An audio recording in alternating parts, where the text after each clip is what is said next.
Bismillahirrahmanirrahim. Assalamualaikum warahmatullahi wabarakatuh. Waalaikumsalam warahmatullahi wabarakatuh. Alhamdulillahilladzi halal bai'a wa harrama riba. Walhamdulillahilladzi bi ni'matihi wa fadlihi tatimmu shalihat. Asyhadu an la ilaha illallah wahdahu la syarika lah wa asyhadu anna Muhammadan abduhu wa rasuluhu la nabiyya ba'da. Allahumma shalli wa sallim wa karim wa barik ala nabiyyina wa syafi'ina wa maulana wa qadwatina wa imamina Muhammad wa ala alihi wa sahbihi wa man ittaba'ahum bi ihsanin ila yaumiddin amma ba'du. Sahabatku jamaah Majelis Keluarga Indonesia yang mudah-mudahan senantiasa dirahmati Allah Subhanahu wa taala. Alhamdulillah wa syukurillah di pagi ini Allah Azza wa Jal masih memberi kita banyak kenikmatan, kenikmatan yang dengan kenikmatan itulah Allah Subhanahu wa taala masih memberikan kita ruang untuk hadir dalam majelis ilmu. Dan sisa umur yang Allah berikan, mudah-mudahan kita masih bisa memanfaatkan dalam kebaikan dan amal-amal soleh. Dan banyak sekali amal soleh yang begitu sederhana dilakukan, yang ketika kita melakukannya dengan istiqamah, maka Allah Subhanahu wa taala disebutkan dalam sabda Nabi yang mulia termasuk amal yang dicintai Allah Subhanahu wa taala. Salawat dan salam tentu senantiasa kita curahkan kepada baginda Nabi kita Rasulullah beserta para sahabat, keluarganya, para sahabatnya, dan juga mudah-mudahan kita umatnya di akhir zaman ini termasuk para penegak sunnahnya, dan mudah-mudahan kita termasuk calon-calon penghuni surga yang kelak akan mendapatkan syafaatul uzma dari beliau, syafaat yang ketika masuk surga tanpa hisab menjadi sebuah kenikmatan paling agung yang kita raih, yang kita dapatkan. Tentu harapan kita semua ya bisa masuk surga tanpa hisab. Sahabatku yang berkah Allah, di pagi ini insya Allah kita kembali membahas sebuah tema penting dalam kehidupan sehari-hari kita berkaitan dengan muamalah.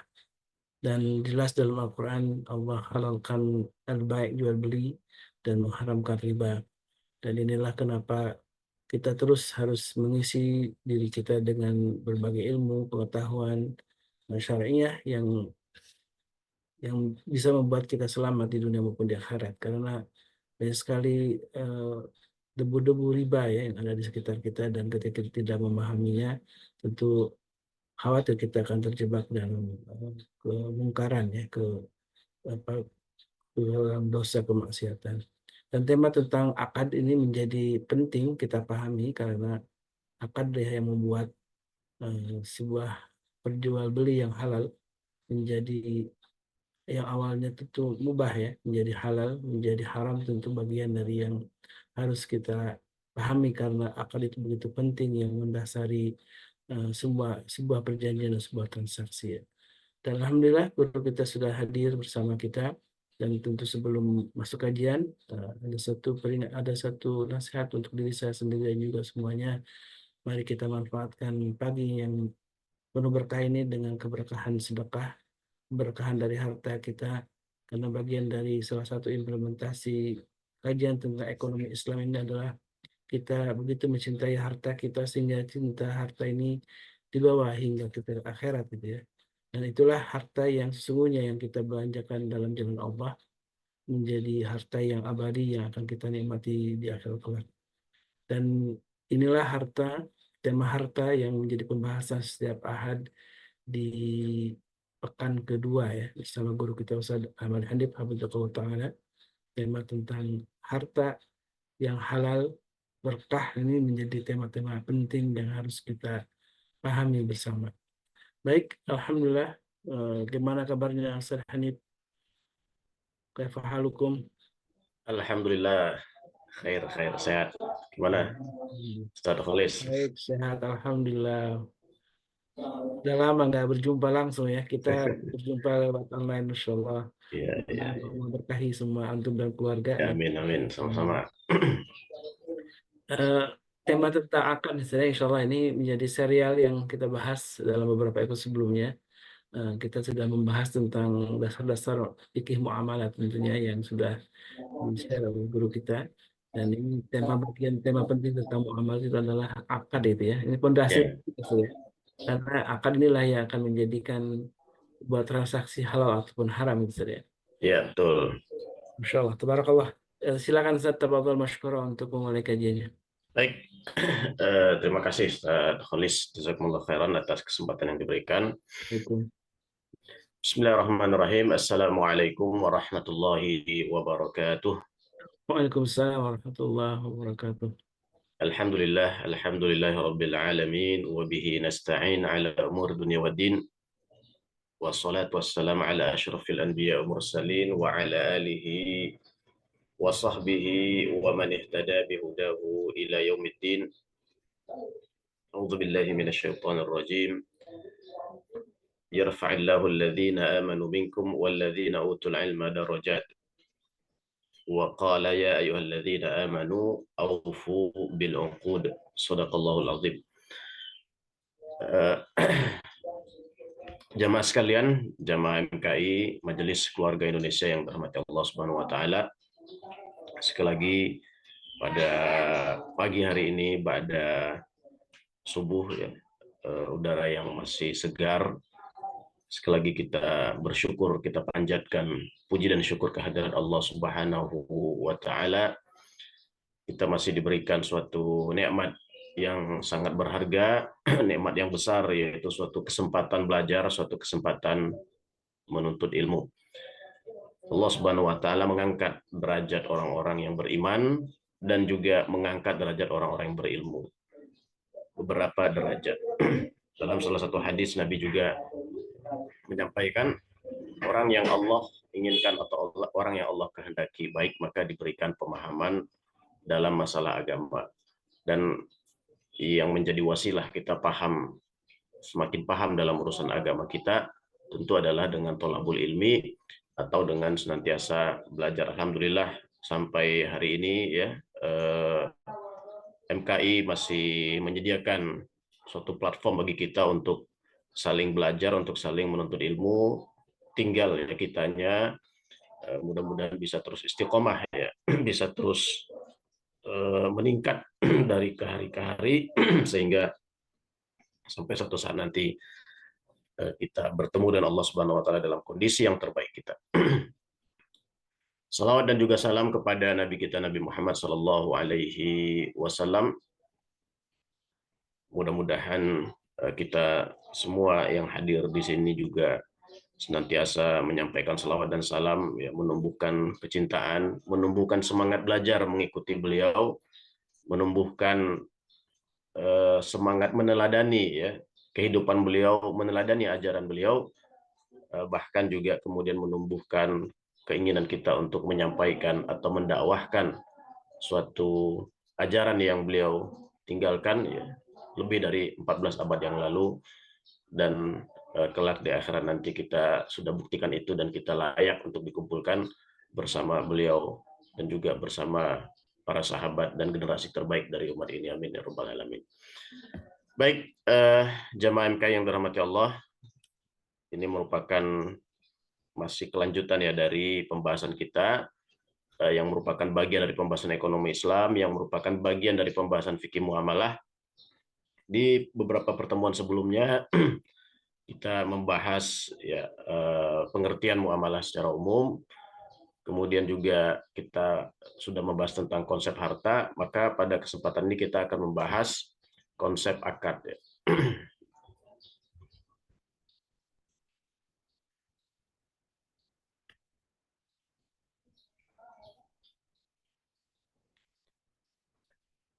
Ya, tentu saja sesuai dengan tema yang di share di grup MKI, bahwa akad yang dimaksud di sini tentu akad dalam tinjauan fikih Islam gitu ya. Nah, barangkali kalau kita mendengar kata akad ya bisa saja memiliki makna yang berbeda ya.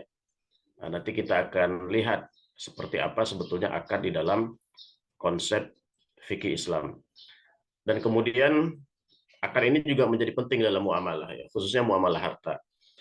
Karena ini nanti akan menentukan apakah suatu akad itu dianggap ya atau diperhitungkan di dalam syariat atau tidak. Kalau suatu akad itu diperhitungkan, maka konsekuensi yang terjadi ya otomatis halal, otomatis sah. Contoh jual beli. Ketika akad jual beli itu dianggap ada atau dianggap sah, ya maka otomatis akibatnya adalah halalnya terjadi perpindahan harta, ya. Tetapi ketika suatu akad jual beli itu dianggap tidak ada atau dianggap tidak sah, maka otomatis perpindahan harta itu belum dianggap halal. Nah, inilah pentingnya konsep akad dalam muamalat. Nah, kemudian tentu saja nanti mungkin kita masih ingat ya bahwa secara asalnya pengertian muamalat ini sebetulnya tidak hanya terkait dengan harta, tapi cukup luas ya, terkait dengan hubungan sesama manusia. Nah, makanya pernikahan itu juga sebetulnya adalah bab muamalat, ya. Nah, sehingga ada istilah akad juga kan, ada istilah akad nikah dalam bab pernikahan. Nah, jadi akad ini sekali lagi konsep umum dalam muamalat, tidak hanya berkaitan dengan masalah harta, tapi berkaitan dengan hubungan manusia sama manusia secara umum. Nah, tetapi memang kita membahas pada kesempatan ini adalah dalam konteks kita nantinya akan memahami akad-akad yang ada di dalam muamalat. Nah, ini insya Allah nanti akan menjadi beberapa poin pembahasan kita. Kemudian yang pertama adalah pengertian dari akad itu sendiri, kemudian pembentukan akad, ya. Jadi unsur-unsur apa saja yang itu membentuk suatu akad, dan kemudian nanti apa saja kriteria dari unsur-unsur tersebut. Nah, ini mungkin lebih familiarnya kita sebut dengan rukun akad gitu ya. Pembentuk akad ini nanti kita sebutnya atau dalam fikih lebih familiar, lebih dikenal dengan nama rukun akad. Nah, ini bisa kita lihat di layar bahwa ini secara bahasa ya. Nah, ini saya kutip juga dari KBBI, Kamus Besar Bahasa Indonesia. Kalau kita bicara akad, itu biasanya dimaknai perjanjian atau kontrak, ya. Nah, biasanya ya kalau orang ingin membeli rumah ya secara baik itu secara cash ataupun secara kredit ya. Nah, itu ada misalnya akadnya ya, atau nanti bayar sekian langsung akad gitu ya. Nah, jadi itu sebetulnya pengertian akad ya yang sering kita pahami dalam bahasa sehari-hari. Nah, bisa saja itu memang sesuai dengan fikih atau bisa saja tidak gitu ya. Nah, karena seperti yang kita lihat di sini di KBBI, akad itu dimaknai sebagai perjanjian atau kontrak. Nah, sedangkan dalam bahasa Arab ya, dalam kamus-kamus bahasa Arab, akad itu diartikan sebagai ikatan atau buhul ya. Akadun ya. Akadun. Akoda. Akoda itu berasal dari kata akoda yang artinya mengikat. Nah, makanya kita mungkin juga mendapatkan suatu istilah ya, suatu disiplin ilmu dalam syariat Islam, ada namanya ilmu akidah ya. Akidah itu memiliki akar kata yang sama dengan akad ya. Kita perhatikan kata-kata akidah, aqada ya, yang artinya ikatan yang kuat di dalam hati gitu ya. Akidah. Jadi inilah pengertian akad secara bahasa ya. Lalu seperti apa pengertian di dalam istilah fikihnya? Ya, biasanya dalam fikih Islam ada dua penggunaan akad ya. Yang pertama penggunaan secara umum. Apa itu penggunaan secara umum? Yaitu suatu tindakan yang menimbulkan konsekuensi bagi pelakunya, baik berupa hak ataupun kewajiban. Ya. Jadi suatu tindakan apapun ya, yang menimbulkan konsekuensi bagi pelakunya, baik berupa hak ataupun kewajiban.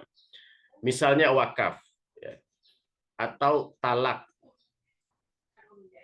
atau sumpah. Nah, ini kan kalau wakaf konsekuensinya ya dia mengeluarkan bagian dari hartanya untuk wakaf ya. Kalau talak maka konsekuensinya ucapan yang dikatakan yaitu membuat terjadinya perpisahan ya antara si pengucap talak itu dengan pasangannya ya. Sumpah juga begitu ya. Sumpah yang diucapkan, nah maka itu memiliki konsekuensi harus dipenuhi, harus dilakukan gitu ya. Nazar juga sama dengan sumpah, yaitu konsekuensi kepada diri pribadi ya untuk melakukan sesuatu. Kemudian jual beli. Nah, bedanya kalau yang di awal tadi kita lihat itu semuanya adalah bisa dilakukan sendiri gitu ya. Wakaf, talak, sumpah, nazar. Nah, sementara jual beli ini harus ada dua pihak atau lebih. sewa menyewa juga demikian, harus ada dua pihak atau lebih. Nah, baik tadi satu pihak ataupun dua pihak atau lebih, itu disebutnya akad dalam pengertian secara umum. Kemudian bisa juga adalah misalnya kita tidak sengaja merusak barang seseorang. Nah, itu kan otomatis akan menimbulkan kewajiban bagi kita untuk menggantinya. Nah, maka dalam hal ini itu juga masuk dalam pengertian umum ya, tentang akad. Nah, adapun pengertian khusus, pengertian khusus inilah yang sering dimaksud atau yang sering digunakan ya di dalam fikih muamalat harta, yaitu suatu akibat dari terhubungnya antara ijab dan kabul yang berkonsekuensi pada objek yang dimaksud oleh para pihak. Nah, artinya akad secara khusus ini minimal ya memiliki dua pihak. Jadi tidak mungkin akad dalam pengertian khusus ini terjadi dengan satu pihak saja ya. Karena ada di situ ijab dan ada kabul gitu ya, atau ada qabul. Nah, maka minimal untuk terjadinya akad ini harus ada dua pihak. Nah, maka di sini kita lihat contoh akad itu adalah misalnya nikah ya. Nah, nikah ya ada yang menikahkan dan kemudian ada yang menerima nikahnya ya. Jual beli juga begitu. Ada yang menawarkan untuk menjual dan ada yang menerima untuk membeli. Sewa menyewa juga. Ada yang menawarkan untuk menyewa dan ada yang menerima itu sebagai sewa ya. Nah, inilah pengertian akad ya yang sering dimaksud dalam fikih muamalat, yaitu pengertian secara khusus. Kalau yang awal tadi sifatnya sangat umum ya. Apapun itu yang memiliki konsekuensi munculnya hak atau timbulnya kewajiban ya. Ya, ini bisa melibatkan pihak lain, bisa tidak ya. Nah, ini disebut sebagai akad. Tadi sudah kita sebutkan beberapa contoh yang tidak melibatkan pihak lain ya, seperti wakaf, talak, sumpah, nazar. Ini hanya satu pihak saja itu sudah memungkinkan untuk terjadi ya akad-akad yang disebutkan tadi. Sementara kalau yang khusus sekali lagi itu mesti melibatkan minimal dua pihak. Karena tadi apa? Karena ada ijab dan kabul ya. Nah, nanti untuk ijab kabul ini sendiri akan kita bahas ya di unsur-unsur atau di rukun akad. Nah, kemudian ini juga penting kita untuk ketahui perbedaan ya antara akad dengan wa'ad atau janji. Nah, jadi kalau wa'ad suatu keinginan atau komitmen untuk melakukan suatu tindakan di masa datang. Nah, ini namanya janji. Nah, jadi sederhananya begini. Kalau ada orang mengatakan saya akan menikahi kamu, itu baru janji ya, belum akad gitu ya. Nah, atau ada orang mengatakan saya akan membeli mobil kamu ini, itu baru janji, itu belum akad. Jadi belum sah ya pindah kepemilikannya. Ya, kalau tadi dalam urusan pernikahan ya kalau baru janji mau menikahi yaitu masih haram itu ya, masih bukan mahramnya gitu ya, masih haram ya. Nah, tapi kalau sudah terjadi akad ya barulah menjadi halal ya. Nah, ini beberapa ada beda antara akad dengan janji ya. Contoh kalau akad mengikat. Jadi akad ini begitu disepakati, begitu diterima, maka otomatis saat itu juga konsekuensi dari akad itu sudah terjadi ya. Nah, seperti tadi kalau kita bicara akad nikah ya, maka yang tadinya haram menjadi halal. Yang tadinya halal menjadi haram gitu ya.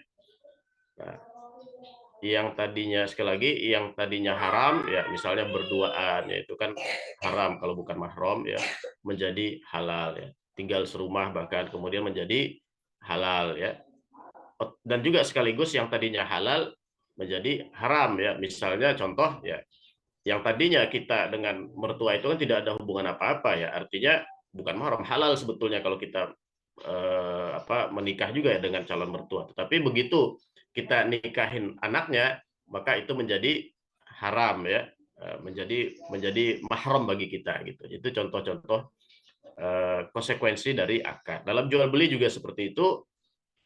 Maka tadi kendaraan yang akan kita beli tadinya haram kita gunakan, maka setelah adanya kabul gitu ya, setelah diterima kesepakatannya, maka itu menjadi halal ya. Uang yang kita berikan tadinya adalah milik kita, begitu terjadi kesepakatan ijab kabul, maka pindah kepemilikan menjadi milik si penjual. Nah, itu konsekuensi akad yang dimaksud mengikat. Sedangkan janji tidak mengikat tadi ya. Jadi janji itu tidak ada konsekuensi seperti yang ada pada akad tadi. Ketika orang mengatakan saya berjanji akan membeli, itu secara hukum ya dia tidak ada apa ya, tidak secara hukum dia tidak terikat dengan kewajiban untuk melakukan jual belinya, atau maaf, secara hukum dia apa namanya, tidak ada ya perpindahan kepemilikan karena dia baru bilang saya akan membeli gitu, atau saya, jadi belum ada ijab dan kabulnya. Nah, itu yang disebut dengan janji. Nah, ini kadang-kadang yang harus kita pahami agar tidak terjadi salah paham. Jadi kalau orang baru oh ya nanti saya beli, oh ya nanti saya sewa ya, oh ya nanti saya kasih. Nah, ini nanti ini sebenarnya belum terjadi akad gitu ya. Nah, yang kemudian janji ini pun memang ya kalau kita tidak memenuhi janji itu juga ada dosanya ya, tetapi ini tidak secara hukum. Ini bagian dari adab saja, bagian dari akhlak saja ya. Jadi berbeda dengan akad tadi, ibaratnya begini, kalau kita bawa ke persidangan gitu, maka ya hakim itu akan memutuskan kalau misalnya jual belinya sah, ya objek yang akan ada perpindahan objek jual beli gitu ya. Nah, dan tidak bisa dibatalkan kecuali dengan kesepakatan kedua belah pihak. Tapi kalau janji, ya kalau orang baru janji mau membeli atau baru berjanji mau menjual, kita tidak bisa tuntut ya di pengadilan dengan mengatakan, oh dia kan udah janji. Nggak bisa ya. Jadi inilah makna, ataulah ini yang dimaksud dengan pemenuhan kewajiban janji itu hanya bagian dari moral ya, hanya bagian dari adab kita saja ya. Kita sebagai orang beriman yang baik ya, kita bukan orang munafik ya, supaya kita terhindar dari ciri munafik, maka ya kita penuhi ya janji kita itu. Berbeda dengan akad yang secara hukum ya, seandainya itu dibawa ke urusan di pengadilan, maka ya seharusnya hakim memutuskan yang berdasarkan konsekuensi dari akad tersebut. Jadi ini perbedaan ya. Ini sekali lagi kenapa kita tekankan ini, karena sering terjadi salah paham ya. Dianggap sering janji dianggap sebagai akad misalnya. Nah, ini yang perlu kita pahami. Ya, kalau baru janji ya sudah, kita legowo saja ya kalau memang belum terjadi gitu ya. Karena itu belum ada ijab dan kabul gitu. Nah, ini hukum asal dari berakad. Ya. Pada prinsipnya tidak ada pembatasan ya. Tidak ada pembatasan. Kita boleh melakukan akad apapun selama tentunya akad tersebut tidak bertentangan ya dengan syariat. Allah Subhanahu wa taala berfirman dalam surat Al-Maidah ayat 1, ya ayyuhalladzina amanu aufu bil uqud. Wahai orang-orang yang beriman, penuhilah akad-akad. Nah, jadi akad-akad yang dimaksud di sini baik itu akad ya, atau kalau dalam terjemahan lain ini diterjemahkan dengan sumpah atau sumpah-sumpah kalian ya. Jadi ini bisa diterjemahkan dengan hak atau kepada Allah, atau kewajiban kepada Allah Subhanahu wa taala, dan juga kewajiban kepada manusia, di mana termasuk di dalamnya adalah akad-akad muamalah tadi. Jadi maka bisa kita simpulkan bahwa akad termasuk bagian dari muamalah. Nah, sekali lagi ya, akad ini adalah bagian dari muamalah yang prinsipnya adalah bebas. Nah, mungkin kita masih ingat bahwa al-aslu fil muamalat al-ibahah ya. Prinsip dasar dari muamalah itu adalah mubah, bebas ya. Jadi kita bisa membuat akad apa saja ya, tentang apa saja ya, selama masih dalam koridor ya, atau tidak menabrak batasan atau garis yang ditetapkan oleh syariat. Dan boleh saja penamaannya tidak harus dengan penamaan-penamaan yang dikenal dalam fikih, tidak harus gitu ya. Mungkin kita mau bikin nama baru ya tidak ada masalah gitu ya. Tetapi kalau unsur-unsur akad terpenuhi di situ, maka kita harus penuhi konsekuensinya seperti yang dimaksud dalam ayat ini gitu ya. Nah, ini hukum berakad ya.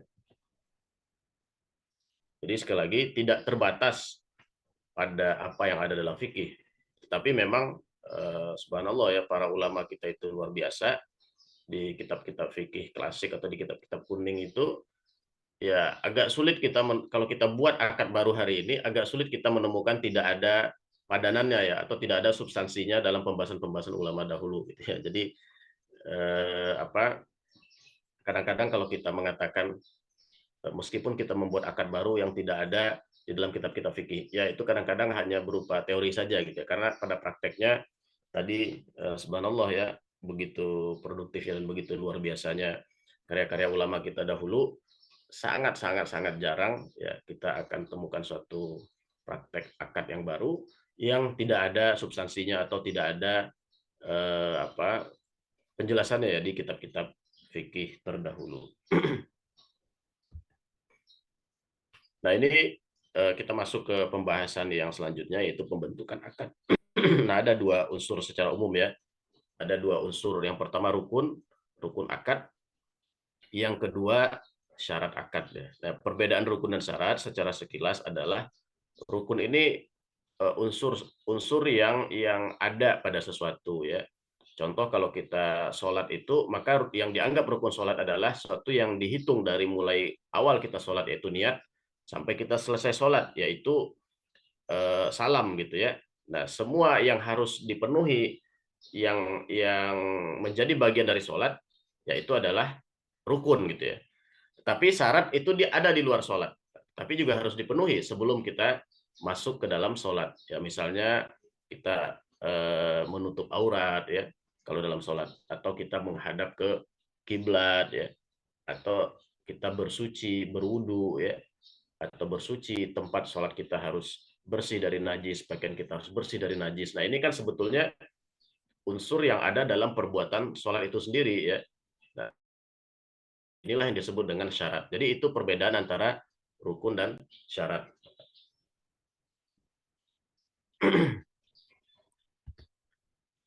Nah, dalam akad itu ada tiga hal ya yang membentuk, atau unsur-unsur yang membentuk akad, atau yang kita sebut dengan rukun akad. Yang pertama adalah sighah ya. Yang kedua adalah para pihak, as-sighah atau al-aqidan. Kemudian yang ketiga adalah objek atau al-maqqudu alaih. Nah, sekali lagi, yang pertama adalah sighah, atau ini juga disebut dengan ijab dan qabul. Kemudian para pihak ya, atau dalam fikih bahasa Arab disebut dengan al-aqidan.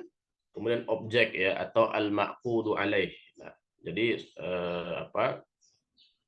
ya objek dari akad yang ingin kita lakukan. Nah, ini kita bahas sighah. Apa itu sighah? Sighah adalah suatu tindakan dari para pelaku yang menunjukkan kerelaan untuk melakukan akad. Dalam istilah lain disebut juga ijab dan qabul. Nah, pada prinsipnya sighah dalam akad dapat berbentuk verbal ataupun non verbal, artinya secara lisan ya. Nah, jadi misalnya ya, kalau dalam yang paling jelas adalah dalam pernikahan ya. Dalam pernikahan itu begitu jelas akad itu harus diucapkan ya, bahkan sangat rigid ya, artinya harus lancar ya. Kemudian bahkan ada yang saking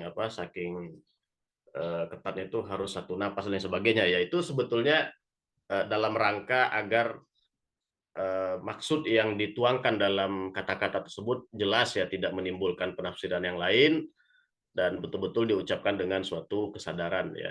Nah, sebetulnya pada prinsipnya hal yang sama juga berlaku dalam jual beli ya. Maksud itu juga harus jelas, karena sekali lagi akad ini harus dilandasi dengan ridho ya, harus dilandasi dengan persetujuan ya, atau bahasa ayatnya antaradin minkum ya, persetujuan. Jadi, tetapi persetujuan ini, ridho ini kan sebetulnya adalah suatu sikap hati ya, suatu sikap yang ada dalam hati kita. Lalu dari mana kita tahu setuju atau tidak setuju? Nah, maka itu digambarkan melalui lisan pada dasarnya. Sehingga pada dasarnya akad itu berbentuk lisan. Tetapi kalau persetujuan itu bisa dipahami dalam bentuk non verbal atau non lisan tadi melalui bentuk perbuatan, ya dipahami itu sebagai suatu bentuk persetujuan, maka itu juga bisa terhitung sebagai sighotnya ya. Nah, contoh dalam jual beli ya hari ini kalau kita ke di bahkan ya atau di warung-warung retail modern itu ya tidak ada lagi kita dengan lisan ya menyampaikan maksud objek yang kita beli satu persatu gitu ya. Nah, bahkan dalam jual beli online pun diwakili dengan tulisan gitu ya. Akad-akad ini sudah diwakili dengan tulisan, diwakili dengan checklist ya, diwakili dengan oke ya, yang merupakan itu semua adalah bentuk-bentuk persetujuan yang non lisan ya. Kemudian syighot haruslah jelas ya. Jadi harus jelas apa yang diinginkan. Misalnya dalam jual beli ya harus jelas kalau yang diinginkan itu adalah membeli ya, bukan misalnya meminjam atau bukan misalnya meminta ya, tapi membeli, atau bukan misalnya menolong gitu ya. Kalau menolong kan tanpa pamrih gitu ya. Harus jelas apa yang diinginkan. Kemudian sesuai antara ijab dan qabul ya. Kalau si pihak pertama inginnya menjual ya berarti harusnya yang dilakukan pihak kedua adalah membeli. Kalau yang dilakukan pihak pertama menyewa ya, ya harusnya yang menyewakan ya harusnya yang dilakukan pihak kedua adalah menyewa gitu ya. Jadi ini harus ada kesesuaian ya atau sinkron antara ijab dan kabul. Kemudian bersambung maksud di sini tidak ada suatu jeda ya, tidak ada suatu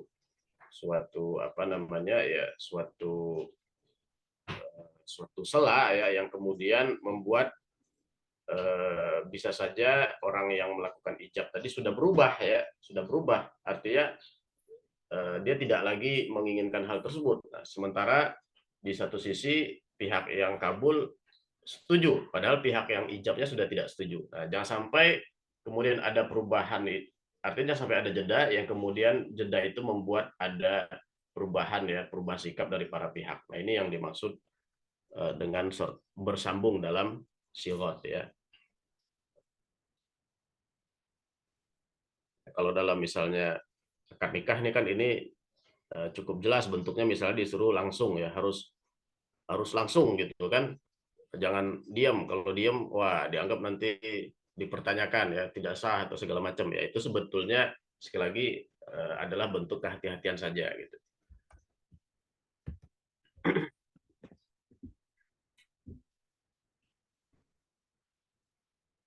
Nah, kemudian berikutnya ini para pihak ya, al-aqidan. Jadi atau mungkin bisa kita sebut dengan subjek ya, subjek yang melakukan akad.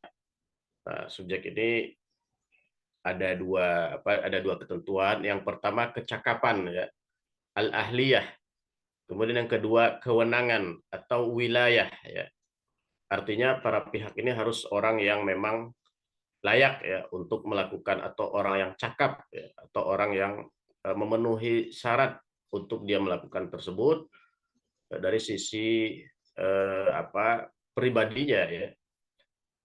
Nah, sedangkan yang kedua dia juga harus memiliki kewenangan atau wilayah, yaitu memang baik itu mungkin karena miliknya sendiri ya, atau karena dia menjadi wali misalnya, atau karena dia menjadi wakil. Nah, itu yang dimaksud dengan wilayah. Nah, nanti ahliyah ini terbagi menjadi dua. Ada yang ada, ini bukan ada ya, tapi ada ya, ini bahasa Arab. Yang kedua wujub ya. Nah, ini ada ini aktif, wujub ini pasif. Nanti kita lihat penjelasannya ya. Nah, sedangkan wilayah ini juga ada dua, mandiri. Jadi dia melakukannya sendiri. Yang kedua dengan melalui kewenangan atau pendelegasian. Baik pendelegasian ini ada dua juga sebetulnya. Sebetulnya dia bisa melakukan sendiri ya, tetapi dengan sadar dia mendelegasikan ke orang lain. Nah, ada juga yang dia sebetulnya tidak bisa melakukannya sendiri ya, sehingga harus dilakukan oleh walinya atau harus dilakukan oleh orang lain ya. Nah, misalnya contohnya kalau dalam urusan harta anak kecil ya, atau orang yang ya apa kesadarannya itu tidak normal ya, atau akalnya itu tidak normal, maka untuk melakukan akad ya biasanya itu dilimpahkan ke walinya ya. Nah, ini hal-hal yang berkaitan dengan al-aqidan ya, atau para pihak yang melakukan akad. Nah, ini penjelasan dari tadi ya, ahliyah. Yang dimaksud dengan ahliyah ada dua tadi, al-wujub dan al-ada. Nah, al-wujub ini bisa kita artikan kecakapan. Tadi kan kalau kita lihat dimaknai sebagai pasif ya, yaitu kecakapan menerima hak dan menjalankan kewajiban tidak secara utuh. Misalnya fase janin dan anak-anak ya. Jadi janin itu bisa menerima hak ya, anak-anak juga bisa menerima hak, tetapi dalam menjalankan kewajibannya tidak utuh ya. Contoh misalnya anak-anak itu tidak wajib sholat ya, tetapi kalau dia sholat maka sholatnya sah gitu kan. Nah, atau anak-anak itu jual belinya ya harus persetujuan walinya ya, harus persetujuan walinya ya, sehingga kalau tidak persetujuan walinya jual beli anak-anak ya bisa berakibat pada tidak sah jual beli tersebut. Nah, contoh lagi anak-anak ya bisa menerima warisan ya, bisa menerima warisan, bisa menerima wasiat. Nah, ini yang disebut dengan ujub ya. Bahkan anak-anak juga bisa mewariskan ya, mewariskan. Nah, kalau anak-anak kecil ya meninggal, dia memiliki harta ya berarti dia posisinya mewariskan. Nah, ini yang disebut dengan ujub ya.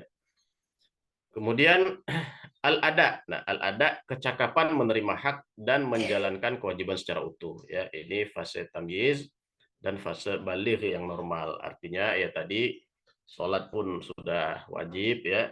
Kemudian dalam muamalat bisa menjalankannya secara mandiri tanpa bergantung kepada pihak lain gitu ya. Bisa melakukan transaksi utang piutang ya, untuk diri sendiri dan lain sebagainya. Nah, inilah yang disebut dengan al-ada dalam percakapan ya. Nah, ini secara umum penjelasan ya, secara singkat penjelasan tentang kecakapan. Jadi ada fase janin ya, di mana ujubnya tadi kan ada ujub ya, ujub itu kan tadi dibagi dua, itu belum sempurna. Di mana contoh kalau fase janin itu berhak atas nasab ya. Jadi orang, nah kita kan kalau nasab itu tidak pesan ya, tidak pesan ya, otomatis kalau kita ya dilahirkan dengan ayah si A ya itu nasab kita gitu ya. Kemudian contoh lain adalah berhak atas warisan dan wasiat ya, atau bahkan bisa ya ya ini berhak atas warisan dan wasiat. Nah, kemudian fase wujub belum sempurna. Contohnya di sini adalah fase anak-anak sebelum tamyiz. Nah, anak-anak sebelum tamyiz itu ibadah tidak sah ya.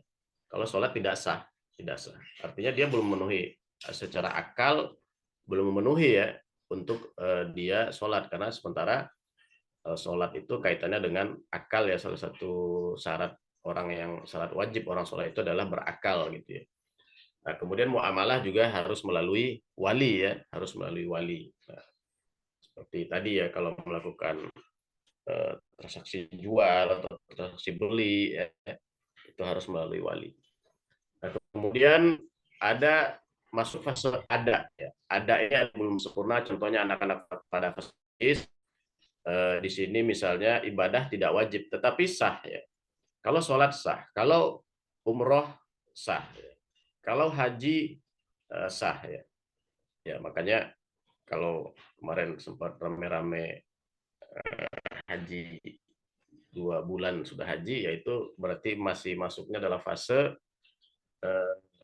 wujubnya belum sempurna gitu ya. Ya sebetulnya juga tidak bisa dihitung ya hajinya.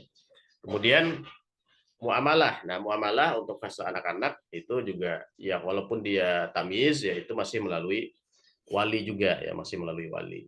Nah, kemudian barulah fase baligh atau fase matang ya, matang. Kalau baligh ini lebih istilah kepada hal yang sifatnya ibadah, kalau matang ini bisa saja balik tapi belum begitu matang ya, tetapi ini biasanya dimasukkan dalam masalah harta gitu ya, atau dalam istilahnya ar-rusydu ya, ar-rusydu. bahasa lainnya mungkin matang atau bijak ya dalam menggunakan harta. Ada orang-orang yang balik tapi belum begitu bijak ya atau belum begitu matang dalam menggunakan hartanya. Nah, maka kalau sudah dalam fase ada yang sempurna ini, maka ibadah menjadi wajib dan muamalah juga bisa dilakukan sendiri ya atau secara mandiri. Nah, ini penghalang ya, kecakapan tadi, artinya secara normal kita bisa lihat tadi urutan ya, urutan kecakapan tadi seseorang dari fase wujub sampai dia fase ada yang sempurna ya. Tetapi meskipun begitu bisa saja karena ada hal-hal berikut baik itu adanya ataupun wujubnya itu tidak sempurna ya. Misalnya ya di sini dibagi menjadi 3. Ada yang menghilangkan akal ya, misalnya gila. Orang gila kan nggak sadar, orang tidur juga tidak sadar ya. Pingsan tidak sadar dan mabuk juga tidak sadar ya. Ini penghalang kecakapan. Kemudian merusak kecakapan, misalnya safah ya, dia tahu tapi dia tidak mampu melakukan ya. Atau ghaflah, dia mampu tetapi dia tidak tahu ya. Nah, kemudian ada sakit yang menjelang kematian. Nah, orang-orang yang sakit menjelang dia wafat itu dalam para ulama fikih juga mengkategorikan, artinya ada beberapa tindakannya yang tidak diperhitungkan ya, yang tidak boleh diperhitungkan. Ya misalnya orang yang sakit ini dia menghibahkan ya setengah hartanya misalnya, padahal dia sudah akan wafat. Nah, ini menurut sebagian ulama ya tidak sah ya, karena dikhawatirkan apa ini niatnya ya, karena kan dia sudah mau wafat, niatnya apa ini, kenapa dia menghibahkan setengahnya ya, jangan-jangan dia tidak suka dengan ahli waris gitu kan, sehingga ingin ahli waris mendapat sedikit misalnya. Nah, ini hal seperti ini yang sebetulnya dihindari ya. Kenapa sakit menjelang kematian itu dianggap sebagai yang merusak kecakapan. Atau orang dalam kondisi berhutang. Orang dalam kondisi berhutang ini biasanya utangnya sudah melebihi dari asetnya atau hartanya ya, sehingga atau dalam mungkin istilah bisnisnya orang yang bangkrut gitu ya. Nah, maka asetnya itu bisa disita ya. Nah, selama proses itu ya dia tidak boleh menjual asetnya ya. Atau dia tidak boleh membuat utang baru misalnya. Ya, yang padahal itu kan aset milik dia, kenapa dia tidak boleh menjual ya? Karena ada hak orang yang berpiutang di situ gitu ya. Nah, ini tentu dalam tahap dalam tahap utangnya itu sudah melebihi dari asetnya. Dan biasanya kalau di muamalah itu ya harus dilaporkan ya, harus dilaporkan. Tapi kalau tidak dilaporkan ya belum berlaku hukumnya. Kemudian atau hal lain melemahkan akal, yaitu idiot. Ini kalau yang tadi menghilangkan akal, ini akalnya lemah ya. Barangkali di sini orang-orang yang sudah balik, tetapi masih seperti cara dia memutuskan itu masih seperti anak-anak misalnya, atau ya mungkin lebih kurang dalam bahasa Indonesia kita kenal dengan idiot.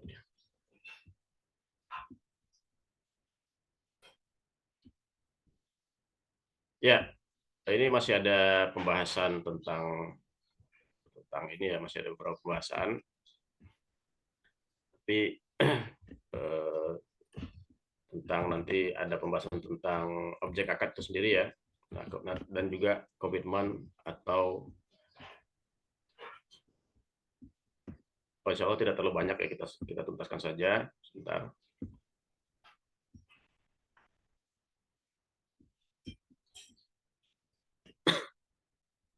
Ya, sekali lagi ini secara singkat saja. Nah, kemudian ini objek akad, yaitu harus sah atau legal menurut syariat, tidak bertentangan syariat, dapat diserah terimakan, diketahui oleh para pihak, tersedia ketika akad. Ya, ini syarat-syarat ma'qud alaih ya, tadi objek akad, yaitu sah menurut syariat, diakui oleh syariat, sah ya. Ini kalau dalam urusan harta, mungkin kita perlu ingat-ingat kembali materi tentang harta ya. Nah, harta yang diakui oleh syariat itu seperti apa saja. Nah, itu yang dimaksud di sini. Kemudian dapat diserah terimakan ya. Kemudian diketahui oleh para pihak, artinya ya para pihak tahu bahwa ya inilah yang akan saya terima misalnya, atau inilah yang akan saya berikan ya kalau akad ini terjadi gitu. Dan tersedia ketika akad ya. Tersedia ini baik maksudnya tersedia secara nyata ada, atau tersedia dengan cara dijanjikan gitu ya, dengan cara dijanjikan. Nah, inilah yang dimaksud dengan tersedia ketika akad. Jadi tersedia ini tidak selalu harus ada wujudnya, bisa saja wujudnya tidak ada tapi kemudian dijanjikan dan menjadi tanggungan ya, atau mungkin dalam bahasa lainnya ini utang gitu ya. Nah, kemudian bagaimana dengan syarat atau komitmen tambahan di dalam akad ya. Nah, ini mungkin kalau kita tidak bahas syarat yang merupakan yang lazim adanya di akad ya. Tadi kan seperti misalnya sigot ada syarat dan ketentuannya, para pihak ada syarat dan ketentuannya, kemudian objek ada syarat dan ketentuannya ya. Nah, itu otomatis kita sudah bahas syarat yang ada di dalam akad ya, yang sudah semestinya ada. Bagaimana dengan syarat tambahan atau komitmen tambahan dalam akad? Nah, itu diperbolehkan ya, selama syarat tersebut selaras dengan tujuan akad. Misalnya, ya saya beli ini tapi harus diantar ke rumah ya. Saya sewa ini tapi ini harus diperbaiki dulu misalnya. Nah, itu boleh ya. Syarat tersebut selaras dengan tujuan akad. Kemudian tidak terdapat larangan khusus yang berkaitan dengan akad tersebut. Ya. Kalau ada larangan khusus di dalam syariat ya terkait dengan akad khusus dengan syarat khusus tersebut, maka itu tidak diperbolehkan ya. Seperti ya utang piutang dengan syarat misalnya setiap hari kamu traktir saya misalnya ya, atau setiap hari kamu antar anak saya sekolah misalnya. Itu syarat yang diberikan oleh orang yang memberikan utang ya, itu kan sama saja jatuhnya ke dalam riba ya, kalau syarat yang menguntungkan orang yang memberikan utang ya itu kemudian menjadi riba. Nah, ini contoh syarat yang dilarang ya. Nah, ini dasarnya as-sulhu jaizun bainal muslimin illa sulhan harrama halalan au ahalla haraman wal muslimuna ala syurutim illa syartan harama. Ya, ini sama ya. Kesepakatan antar muslim diperbolehkan kecuali kesepakatan mengharamkan yang halal atau menghalalkan yang haram. An-nasu ala syurutihim ma wafaqat al-haq. Ya, orang-orang terikat dengan syarat yang mereka buat selama sesuai dengan kebenaran ya. Ini beberapa hadis Nabi yang berkaitan dengan syarat atau komitmen tambahan di dalam akad. Nah, ini mungkin ini pembahasan kita ya secara singkat mungkin terkait dengan konsep akad di dalam fikih ya. Nah, ini sekali lagi ini sifatnya umum berkaitan dengan muamalah hubungan manusia sama manusia, baik itu dalam bab harta ataupun dalam bab di luar harta. Allahu a'lam bishawab. Silahkan kami kembalikan ke Ustaz Kholis, barangkali ada hal yang ingin didiskusikan. Alhamdulillah, masyaAllah. Jamaah yang bukan Allah, kita sudah menyimak ya bagaimana dasar-dasar dari akad itu ya. Dan kalau kita lihat di keseharian kita, tentu ini baik sekali nih perjanjian-perjanjian yang kalau kita hitung dengan kriteria ini bisa jadi tidak sesuai tadi ya. Misalkan kalau saya lihat anak-anak kecil yang melakukan transaksi gitu kan, belum tamyiz, tanpa didampingi, itu juga sebenarnya tidak memenuhi syarat ini tadi ya. Ketika anak kecil Ya, melakukan transaksi beli ya. apa, beli mainan atau apa gitu, gimana tuh? Sebagian ulama juga memberikan kriteria lain. Anak kecil itu masih bisa ditoleransi kalau transaksinya itu tidak merugikan gitu ya. Artinya kalau merugikan si walinya boleh komplain gitu. Artinya diterima komplainnya. Nah, kalau ada semacam hal seperti itu masih dibolehkan ya. Misalnya beli Ringan. beli es ya, harganya 10.000, orang tuanya nggak terima, datang ke warung. Nah, itu masih artinya berlaku hak pembatalan ya, atau hak khiyar gitu ya. Nah, untuk kalau dia dirugikan. Baik, silakan jamaah yang bermuamalah ini, apalagi di hari Ahad ini kan harinya berdagang ya, bagi jamaah MKI, dan ini bisa dimanfaatkan untuk mengevaluasi bagaimana saat selama ini kita bertransaksi apakah sesuai dengan syariat tadi yang sudah disampaikan, memenuhi persyaratan atau rukun dan syaratnya gitu ya dalam jual beli. Dan sirah itu sangat umum ya Ustaz ya. ketika siqoh itu tidak perlu harus dalam artian tadi bisa tidak tanpa lisan pun bisa gitu ya, tertulis Ya, atau kalau sekarang kan pakai WA nih tadi ya. Jadi, ya, makanya psiko itu yang perlu kita penting tadi adalah 3 kriteria tadi ya, jelas. Jadi ini maksudnya apa ya? Apakah dia itu berbisnis atau dia sedang tidak berbisnis? Nah, itu yang kadang-kadang contoh dalam praktek sehari-hari, oh ya saya nih butuh laptop misalnya, oh ya nanti saya carikan gitu kan. Nah itu maksudnya apa saya carikan itu, apakah dia dibayar dengan dia mencarikan itu atau dia menolong ya. Kalau dia menolong ya dia jangan mengharapkan bayaran ya, dan jangan meminta bayaran. Tetapi kalau dia saya carikan itu maksudnya dia minta komisi, ya itu haknya dia gitu ya. Nah, itu kadang-kadang yang sering jadi kurang yang menimbulkan kurang diperhatikan sehingga menimbulkan kesalahpahaman ya. ya. Baik Bu Nadia, silakan. Ini seorang saudagar juga dari Bandung. Silakan Bu Nadia. Saudagar apa nih? Bismillahirrahmanirrahim. Gula ya, gula aren ya. Bu Nadia dagangnya. Iya, gula aren sama teh Bistum. Masya Allah. Ya. Assalamualaikum warahmatullahi wabarakatuh. Waalaikumsalam. Waalaikumsalam. Ustadz kan nih banyak reseller sekarang di online ya. Bantu jualin tapi barangnya kan nggak tahu, nggak lihat. Paling cuma dikasih videonya gitu. Nah, gimana secara syariat membatasinya? Barangnya kan dia tidak lihat, terus dia bantu jual, dan pembayarannya harus seperti apa? Apakah sampai dulu pada reseller atau sebaiknya langsung pada penjual? Itu gimana Ustadz? Makasih. Ya, sekali lagi tadi kalau kita perhatikan ya, di salah satu ketentuan tentang objek akad itu harus diketahui ya oleh para pihak ya, diketahui oleh para pihak. Maka dalam jual beli online sekali lagi diketahui itu juga tidak harus dengan menghadirkan fisik, juga tidak harus dengan melihat fisik. Nah, tentu kalau bisa melihat fisik itu lebih baik ya. Nah, tapi juga bisa dengan memberikan suatu kriteria ya, atau mungkin dalam online itu ya deskripsi ya yang jelas, sehingga pihak yang pembeli itu paham ya secara utuh, mengerti secara utuh tentang barang atau objek yang akan dibeli tersebut. Nah, jangan sampai malah kadang ada niat untuk digunakan bahasa-bahasa yang multitafsir ya, sehingga justru pembeli tersesatkan. Nah, ini jangan sampai. Jadi berarti kalau memang disupport dengan foto, dengan video, nah itu akan sangat bagus sekali. Tentunya fotonya juga jangan sampai yang terlalu istilahnya ya terlalu jauh dengan aslinya gitu ya, atau video yang jauh berbeda dengan Dimodifikasi sih. iya. Nah, ini harus diperhatikan ya oleh eh, penjual ya, karena ya itu tadi, kalau tidak ini tidak memenuhi syarat ya. Kalau misalnya antara apa yang dipahami oleh si penjual atau apa yang dipahami oleh si pembeli itu berbeda ya, ini ketahui oleh penjual dan ketahui oleh pembeli itu berbeda. Nah, ya itu biasanya pasti akan menimbulkan masalah gitu ya.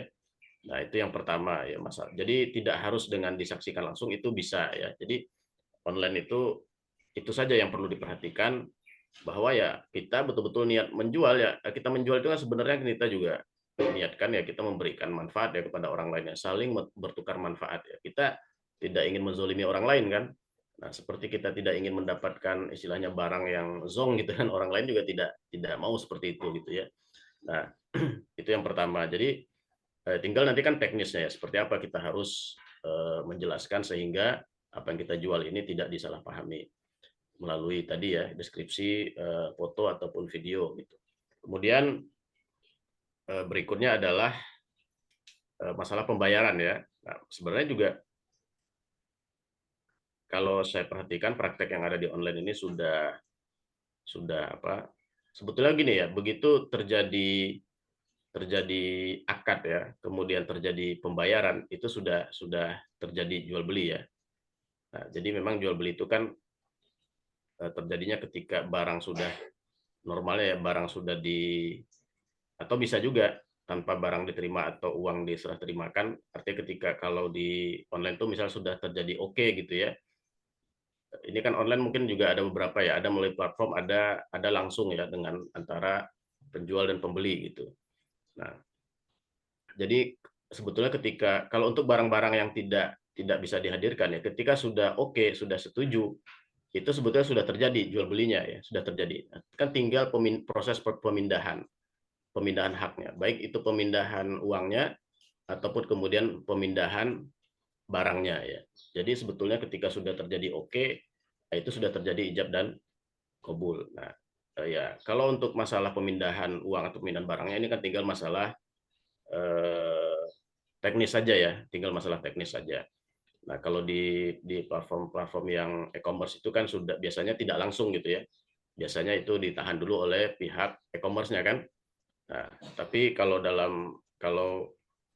antar antar penjual dan pembeli langsung, ya sebetulnya kan sebenarnya kita makanya tadi ya, kalau jual beli ini kan ada unsur kepercayaan di situ gitu ya. Bisa saja barang diterima dulu baru uang dikirim, tidak ada masalah. Bisa saja uang dikirim dulu baru kemudian barang dikirim, itu tidak ada masalah sebetulnya. Tetapi itu akan jadi masalah kalau antara penjual dan pembeli itu tidak ada kepercayaan kan. Nah, jadi mungkin ini sebenarnya unsur di luar akad ya, masalah kepercayaan tadi gitu. Tapi dalam transaksi online sepertinya ini sangat penting, apalagi kalau kita berinteraksi langsung ya antara penjual dan pembeli. Nah, jadi sekali lagi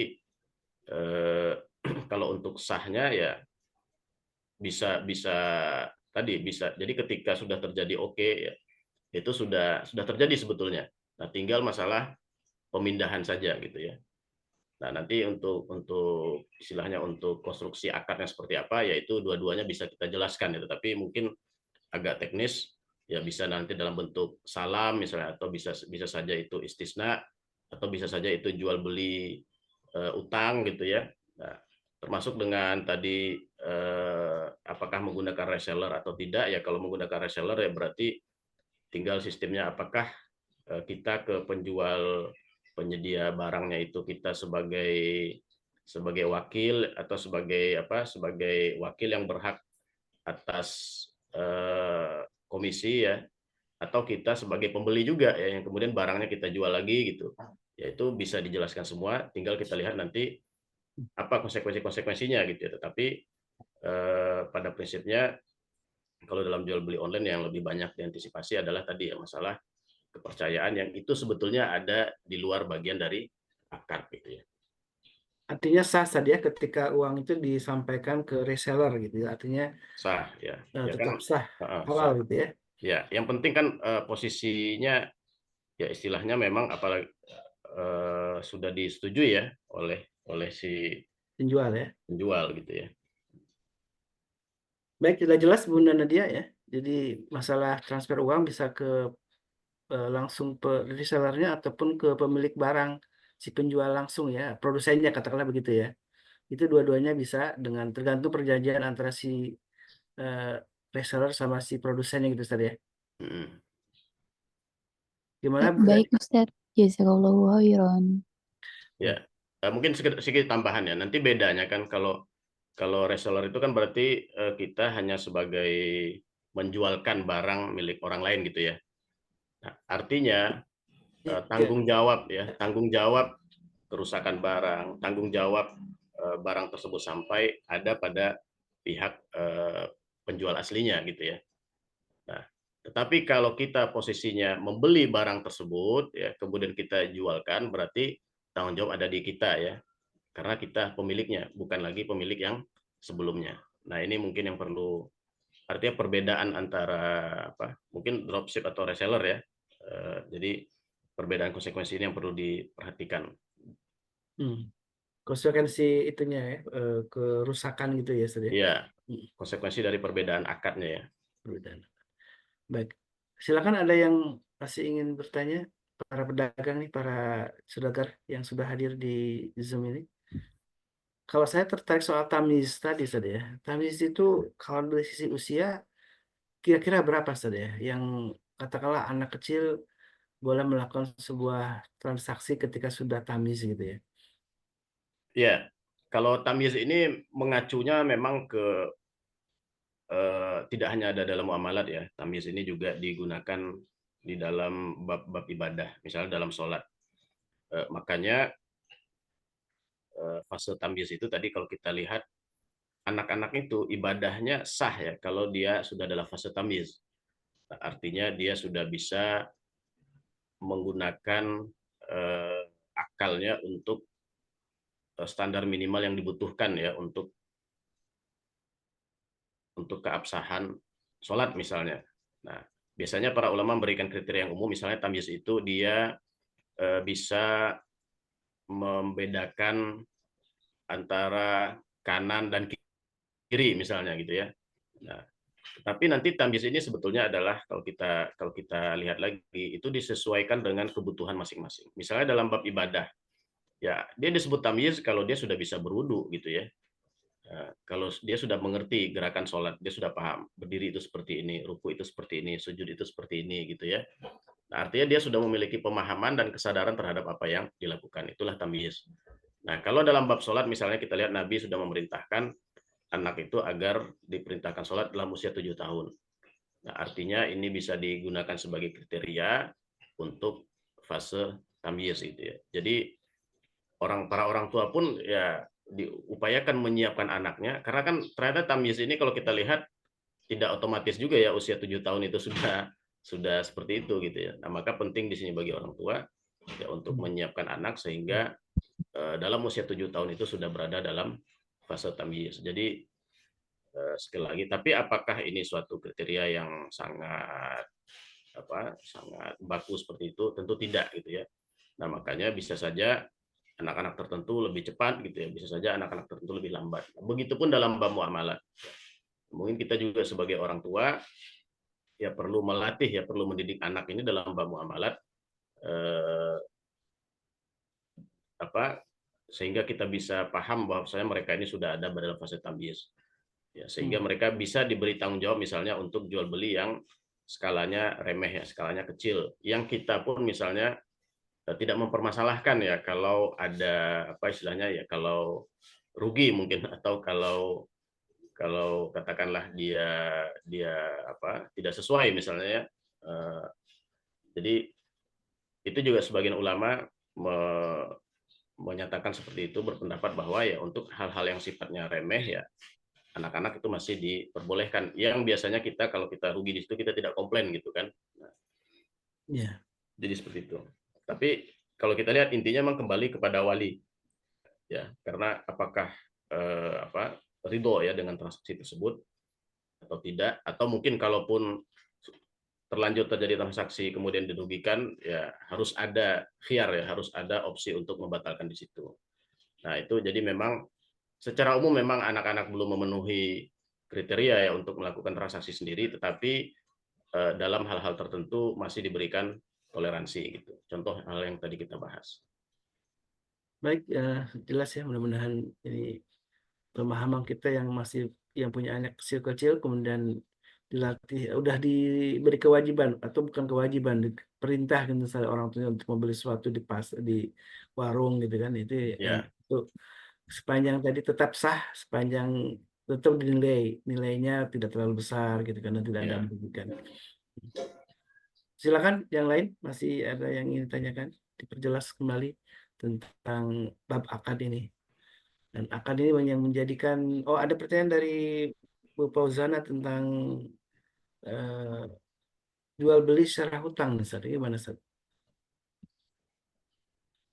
Ya, ini yang ditanyakan ini jual beli secara hutang ya. Ya, pada prinsipnya boleh ya. Jadi yang dimaksud utang jadi dalam fikih itu ada jual beli, pembayarannya utang ya. Inilah yang biasa disebut dengan jual beli utang. Jadi pembayarannya yang ditunda, barangnya diterima duluan ya. Barangnya diterima langsung. Inilah yang disebut dengan pembayaran utang. Ada yang sebaliknya. Sebaliknya seperti apa? Pembayarannya diterima cash tunai, tapi barangnya itu ditunda penyerahannya. Nah, inilah yang disebut dengan salam. Nah, dalam jual beli online itu rata-rata yang berlaku salam atau istisna gitu ya. Karena barangnya kan kita tidak lihat langsung, Kemudian juga penyerahan barang itu kan ditunda ya, tidak langsung setelah transaksi.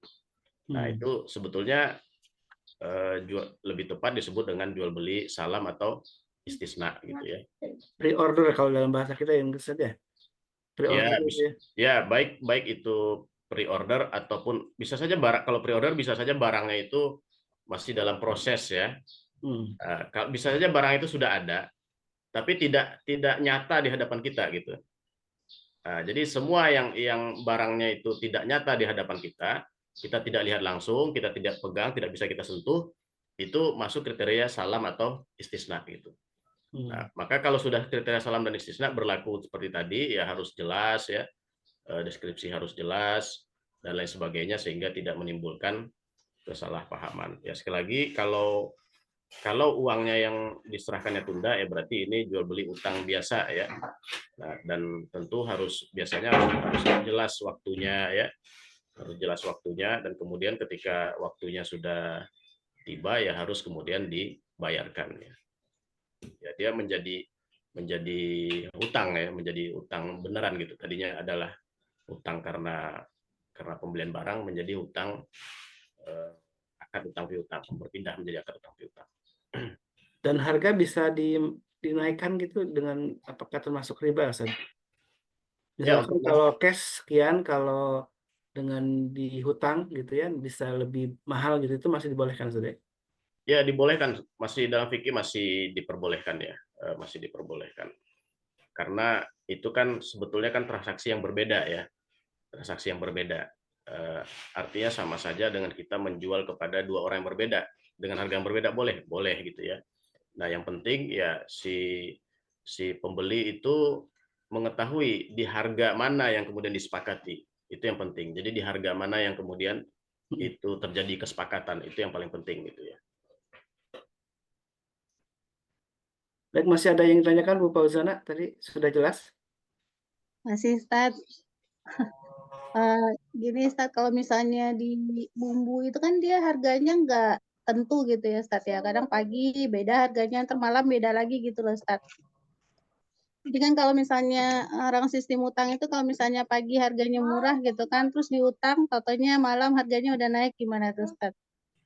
Hukumnya.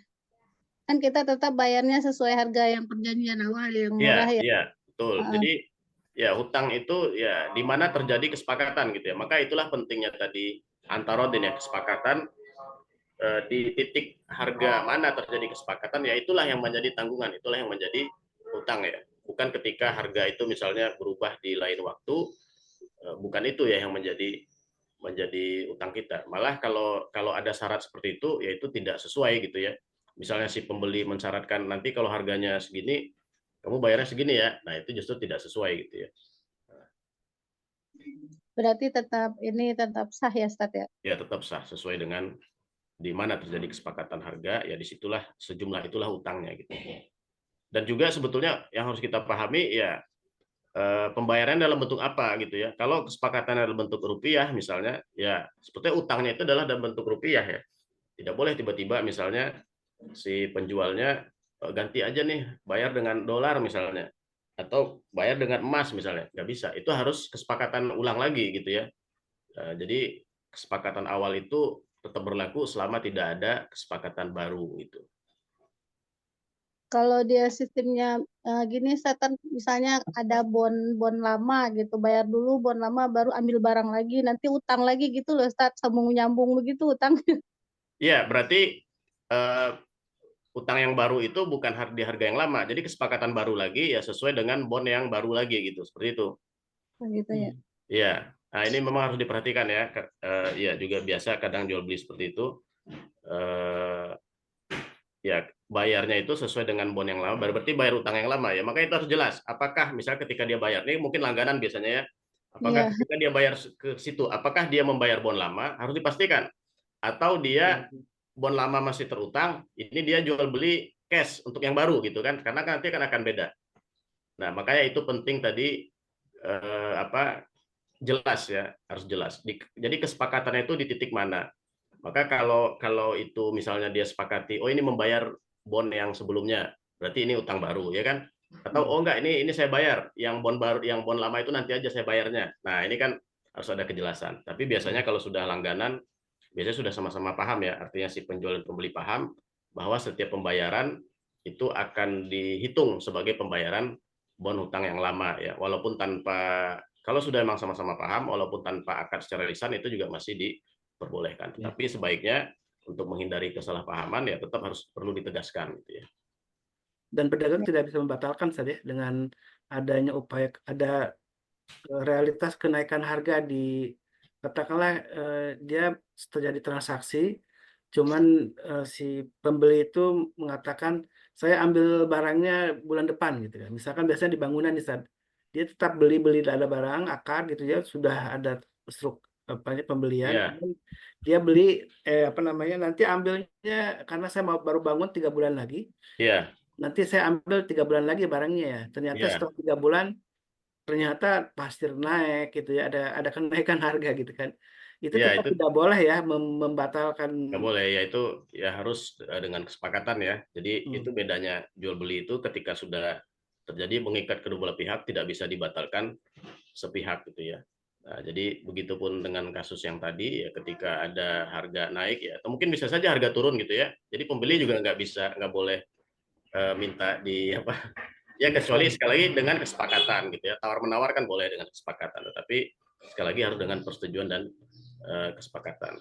Kecuali Berarti dalam kasus misalnya harga itu naik ekstrim ya, maka ya ini sebenarnya harus dari pemerintah ya untuk memberikan suatu, ini kan akan menimbulkan, istilahnya harus ada hakim, harus ada pemerintah yang menjadi penengah ya, kira-kira harga yang seperti apa yang adil bagi kedua belah pihak gitu ya. Tapi ini sekali lagi dalam kasus naik ekstrim ya, mungkin inflasinya 100% ya, atau 2 kali lipat misalnya gitu. berarti tetap kalau misalnya baru di DP gitu ya, Ustaz, ya, misalnya kita order barang itu kan kalau misalnya dalam banyak itu kan kita minta DP dulu, atau barang naik kita tetap di harga yang lama ya, Ustaz, ya. Iya, nah DP itu kan sebenarnya bagian dari pembayaran ya. Artinya Iya. ketika DP itu sudah terjadi akad sebetulnya. Hmm.